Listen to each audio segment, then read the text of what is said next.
पुढची बातमी पाहूयात। मुंबईसह राज्यातील सर्वच महापालिकांमध्ये चांगली कामगिरी करण्याचं आव्हान ठाकरे बंधूंसमोर असणार आहे। कारण मागील निवडणुकीतील अपयशामुळे पक्षाला ताकद देण्यासाठी ठाकरे बंधूंच्या पक्षांनी खास फॉर्म्युला तयार केलाय। पाहूयात त्याबाबतचा एक महत्त्वाचा रिपोर्ट।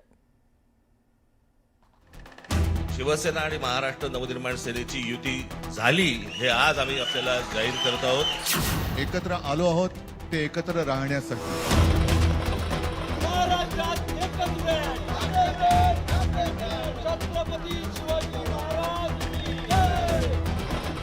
ठाकरे बंधूंच्या युतीवर बुधवारी शिक्कामोर्तब झालं।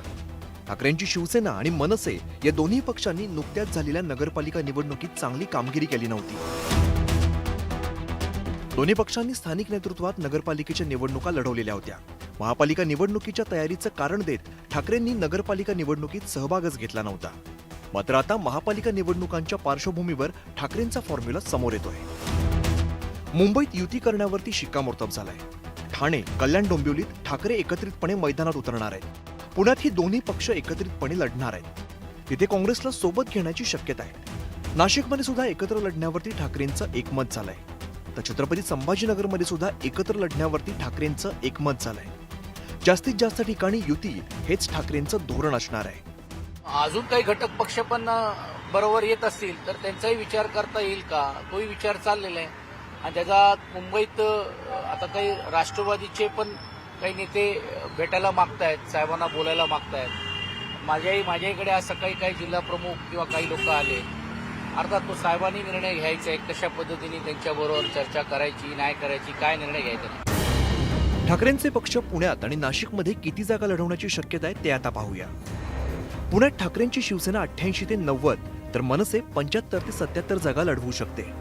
तर नाशिकमध्ये ठाकरेंची शिवसेना 65 ते 70 आणि मनसे 45 ते 50 जागा लढण्याची शक्यता आहे। तर काँग्रेस आणि माकपला 10 जागा दिल्या जाऊ शकतात।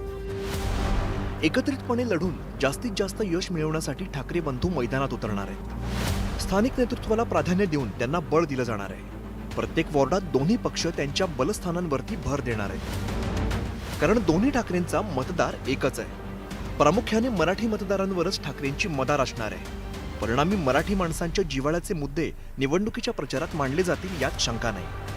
साधक बाधक प्रचाराची रचना काय असली पाहिजे, काय कशा पद्धतीने त्या भागातला, कारण शेवटी कसं आहे की जसं महानगरपालिकेमध्ये एक एक वॉर्ड आहे मुंबईमध्ये, पुणे शहरामध्ये आणि पिंपरी चिंचवडमध्ये प्रभाग आहेत।